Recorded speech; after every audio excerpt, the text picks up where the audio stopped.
ಭಾರತ ಸಾಂಸ್ಕೃತಿಕವಾಗಿ ಬಹುದೊಡ್ಡ ದೇಶ. ತನ್ನೊಳಗೆ ಸಲುವಾಗಿ ಇಡೀ ಜಗತ್ತಿಗೆ ಮಾದರಿಯಾಗಿ ನಿಲ್ಲುತ್ತದೆ. ಹಾಗೆಯೇ ಭಾವೈಕ್ಯತೆಯ ಸಂಗಮದ ಶ್ರೀಮಂತ ಇತಿಹಾಸವನ್ನು ಹೊಂದಿರುವುದು ಸಹ ಸಾಮಾನ್ಯ ಮಾತೇನಲ್ಲ. ಇದಕ್ಕೆ ಉದಾಹರಣೆಯಾಗಿ ಮಾದರಿ ಕ್ಷೇತ್ರವಾಗಿ ನಮ್ಮ ಉತ್ತರ ಕರ್ನಾಟಕದ ಗುಲ್ಬರ್ಗ ಮತ್ತು ಬೀದರ್ ಪ್ರಾಂತ್ಯಗಳಲ್ಲಿ ಬಹುತ್ವ ಹಾಗೂ ಬಹುಸಂಸ್ಕೃತಿಯ ಆಚರಣೆಗಳು ಹಾಸುಹೊಕ್ಕಾಗಿದೆ. ಗುಲ್ಬರ್ಗಾದ ಯಾವುದೇ ಸ್ಥಳಕ್ಕೆ ಹೋದರೂ ನಮಗೆ ಅಲ್ಲಿನ ಸಾಮರಸ್ಯ ಜೀವನ ಹಾಗೂ ಭಾವೈಕ್ಯತೆಯ ಜೀವನ ಶೈಲಿ ಕಾಣಸಿಗದೇ ಇರದು. ಹಿಂದೂಗಳಲ್ಲಿ ದರ್ಗಾಕ್ಕೆ ನಡೆದುಕೊಳ್ಳುವುದು, ಮುಸಲ್ಮಾನರು ದೇವಸ್ಥಾನಕ್ಕೆ ತೆರಳುವುದು ಇಲ್ಲಿ ಸರ್ವೇ ಸಾಮಾನ್ಯ. ಹಬ್ಬಗಳನ್ನು ಆಚರಿಸುವ ಸಂದರ್ಭದಲ್ಲಿಯೂ ಎರಡೂ ಕೋಮಿನವರು ಭಾಗವಹಿಸುವುದು, ತಾವೇ ಅದರ ಭಾಗವಾಗುವುದು ಸಹ ಇಲ್ಲಿ ಸಾಮಾನ್ಯ ಸಂಗತಿ. ಬಹುತ್ವದ ಚಿಂತನೆಗಳನ್ನು, ಮೌಲ್ಯಗಳ ಕೊಡುಗೆಯನ್ನು ತಮ್ಮದೇ ಮಾತುಗಳಲ್ಲಿ ನಮ್ಮ ಮುಂದಿರಿಸಿರುವ ಸಾಹಿತಿಗಳು, ಕವಿಗಳು, ಚಿಂತಕರ ಅಂತರಾಳದ ಮಾತುಗಳು ಇಲ್ಲಿವೆ. ಒಟ್ಟಾರೆ ಈ ನಮ್ಮ ನಾಡಿನಲ್ಲಿ ಹಿಂದೂ ಮುಸ್ಲಿಮರ ಭಾವೈಕ್ಯತೆ ತುಂಬಿ ಬೆಳೆದ್ರಿಂದ ಅವರ ನಾಟಕಗಳನ್ನು ಇಡಿಯಾಗಿ ನಾನು ಸಂಶೋಧನೆ ಮಾಡಿ ಅದಕ್ಕೆ ತಿರುಗಾಡಿ ಒಳ್ಳೆ ನಾಟಕಗಳನ್ನು ಬರೆದು ಎಲ್ಲ ನಾಟಕಗಳು ಸುಮಾರು 45 ನಾಟಕಗಳು ಶರಣರ ಬಗ್ಗೆ. ಕಣ್ಣು ಮುಚ್ಚಿದ್ರೆ ತಾವು ಹೋಗಿಸಿ ಗಂಗಾ ಸ್ನಾನ ಮಾಡಿದ್ರು, ಕಾಶಿ ಯಾತ್ರಾ ಮಾಡಿದ್ರು. ಆನಂತರ ತಮ್ಮದು ಮುಕ್ತಿ ಭೀ ಅದ್ರಾಗ ನೋಡ್ಕೊಂಡ್ರು ಅವರು. ರಾಣೇಶ್ ಅಂದ್ರೆ ರಾಣೇಶ್ ಪೀರ್ ಇಬ್ಬರು ಗುರು ಶಿಷ್ಯರು ಇಬ್ಬರಿಗೆ ಕೂಡ್ಕೇಸಿ ರಾಣೇಶ್ ಪೀರ್ ಅಂತಾರೆ. ಇದಕ್ಕೆ ಬಯಲು ಬಯಲನೆ ಬಿತ್ತಿ ಬಯಲು ಬಯಲನೆ ಬೆಳೆದು ಬಯಲು ಬಯಲಾಗಿ ಬೆಳೆಯುತ್ತಯ್ಯ. ಬಯಲು ಜೀವನ, ಬಯಲು ಭಾವನೆ, ಬಯಲು ಬಯಲಾಗಿ ಬೆಳೀತಾ. ಆ ಮುನ್ನ ನಾ ನಿಮಗೆ ಪೂಜಿಸಿ ನಾನು ಬಯಲಾದೆ ನೋಡ ಅಖಂಡೇಶ್ವರ ಅಂತ ಹೇಳ್ತಾರೆ. ಬಯಲಿಗೆ ಬಯಲು ಪೂಜಿಸಿ ನಾನು ಬಯಲಾಗಿಬಿಟ್ಟೆ.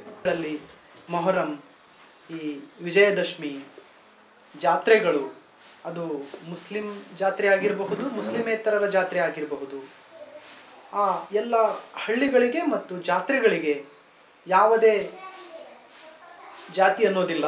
ಮುಸ್ಲಿಮರು, ಮುಸ್ಲಿಮೇತರರು ಎಲ್ಲರೂ ಬಂದು ಆ ಹಬ್ಬದಲ್ಲಿ ಸೇರ್ತಾರೆ. ಮಾನವತ ಪ್ರಚಾರ ಮಾಡ್ಲಿಕ್ಕೆ ಬಂದರೆ ಮಾನವತ ಹ್ಯಾಂಗೆ ಇರ್ಬೇಕನ್ನಂಥದ್ದು, ಒಬ್ಬ ಮನುಷ್ಯ ಯಾವ ಥರ ನೋಡ್ಬೇಕನ್ನಂಥದ್ದು ಅದು ಮುಖ್ಯ ಅದ.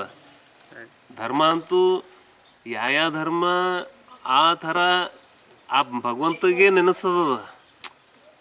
ಯಾವ ರೀತಿಲಿಂದ ಅಲ್ಲಿ ಇವ್ರು ಪೂಜಾ ಮಾಡಿದ್ರೆ ಭೀ ಅವನಿಗೆ ಸಲ್ಲದು, ಇವ್ರು ನಮಾಜ್ ಬಿದ್ದರೆ ಭೀ ಅವನಿಗೆ ಸಲ್ಲದು. ನಾನೊಂದು ಮೈಕ್ ಹಾಕಿ ಭಾಷಣ ಮಾಡ್ತೀನಿ ಅಂತ ತಿಳ್ಕೊರಿ. ಮಗಳಿಗೆ ಒಂದು ಮಸ್ಜಿದ್ ಇದೆ, ಅಜಾನ್ ಟೈಮ್ ಆಯಿತು, ಆತ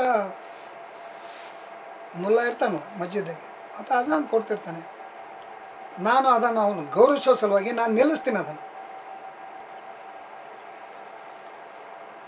ನನ್ನ ಭಾಷಣ ನಿಲ್ಲಿಸ್ತೀನಿ ಒಂದು 5 ನಿಮಿಷ. ಅದರ ಅರ್ಥ ನಾನು ಅದನ್ನು ನಂಬ್ತೀನಿ ಅಂತಲ್ಲ, ಅದನ್ನು ಗೌರವಿಸ್ತೀನಿ. ನಂಬೋದು ಬೇರೆ, ಗೌರವಿಸೋದು ಬೇರೆ.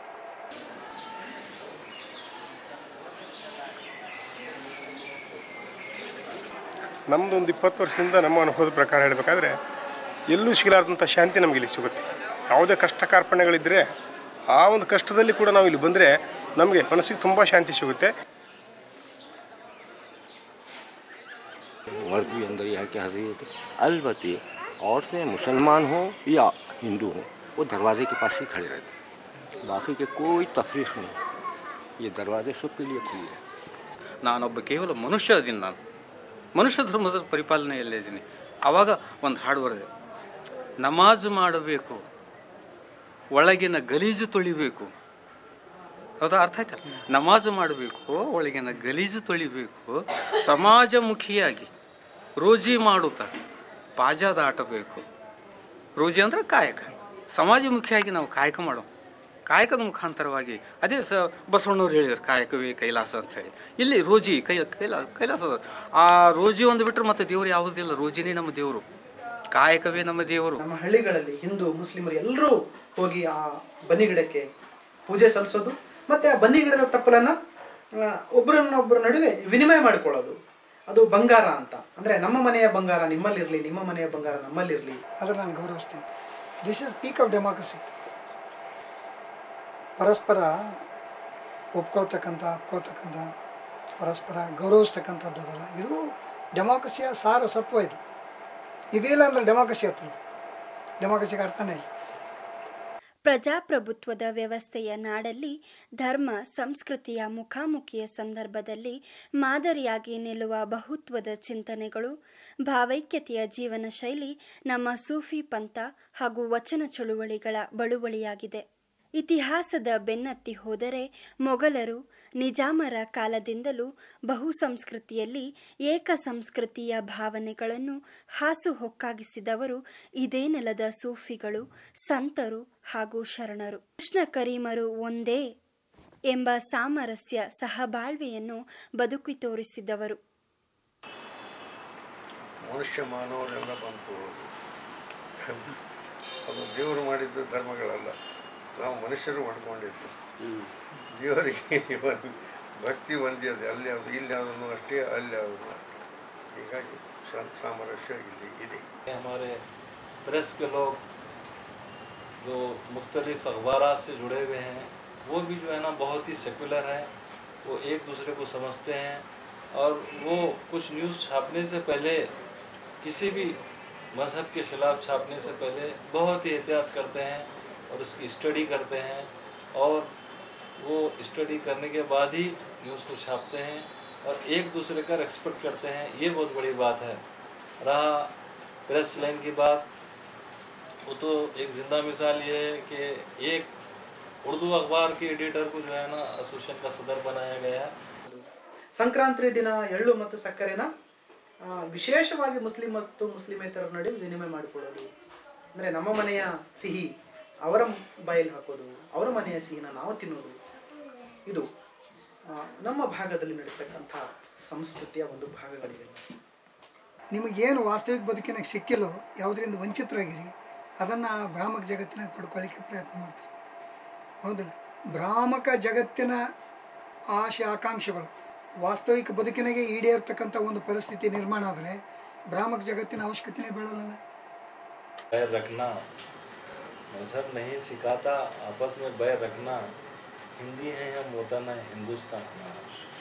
मैं तमाम को यही कौमी यकजहती पर जो है ना एक दावत देता हूँ कि हम सब एक हैं और एक रहेंगे हमेशा. हमारा भारत, हमारा रियासत एक रहेगी, यही एक मेरी शुभकामनाएं है सब. ಮೂರಕ್ಕ ನಂಬಿ ಬಿದ್ದಿದ್ದಿ ತಳಕ ಹೊನ್ನು ಹೆಣ್ಣು ಮಾಯೆ. ಈ ಮೂರಕ್ಕೆ ನಂಬಿ ಬಿದ್ದಿದ್ದಿ ತಳಕ, ಆರಕ್ಕೆ ನಂಬಿ ಕೆಟ್ಟಿದು ಕೊಳಕ. 6 ಕಾಮ ಕ್ರೋಧ ಲೋಭ ಮೋಹ ಮದ ಮತ್ಸ ಅಂತ 6ಕ್ಕೆ ನಂಬಿ ಕೆಟ್ಟಿದೆ. 6 3 9 ತುಳಿದಾವ ತಳಕ. ಬಿಡಿಸಾಕ ಬರಲಿ ನಿನಗೆ, ಯಾರ್ಯಾರು ಬರಲಿಲ್ಲ ನಿನ್ನ ಬಿಡಿಸಾಕ. ಯಾಕೆ ಬಂದಿದಿ ಈ ಭವಕ? ಕಟ್ಟಿ ಮೇಲೆ ಕುಂತು ಎಣಿಸಿದಿ ರೊಕ್ಕ, ಹೊಟ್ಟಿಗೆ ಹಾಕಲಿಲ್ಲೋ ನೀನೆಂತ ಠಕ್ಕ. ಬಿಟ್ಟು ಹೊಂಟಿ ನೀ ಸುಡುಗಾಡಕ್ಕೆ, ಇಟ್ಟು ಬಂದು ಹಾಕ್ತಾರೆ ನಿನಗೆ ಹೂರಣಕ್ಕೆ. ಯಾಕೆ ಬಂದಿದಿ ಈ ಭವಕ? ಬಂದೇನು ಮಾಡಿದಿ ಕೊಡು ಲೆಕ್ಕ.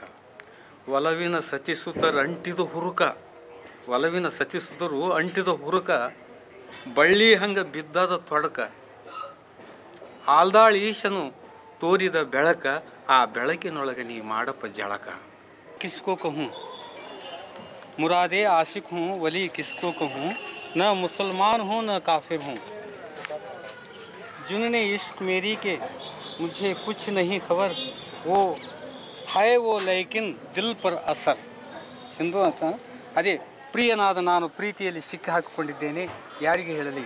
ನಾನು ಮುಸಲ್ಮಾನನೂ ಅಲ್ಲ, ನಾಸ್ತಿಕನೂ ಅಲ್ಲ. ನಾನು ಕೇವಲ ಪ್ರೇಮದಲ್ಲಿ ಕಳೆದು ಹೋಗಿದ್ದೇನೆ.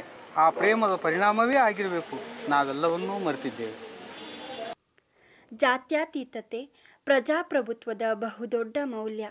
ಅದನ್ನು ಉಳಿಸಿ ಬೆಳೆಸಲು ಸಾಧ್ಯವಾಗುವ ಏಕಮಾತ್ರ ನಿಧಿ ಎಂದರೆ ನಮ್ಮ ಬಹುಸಂಸ್ಕೃತಿಯ ಬಹುತ್ವದ ಚಿಂತನೆಗಳು.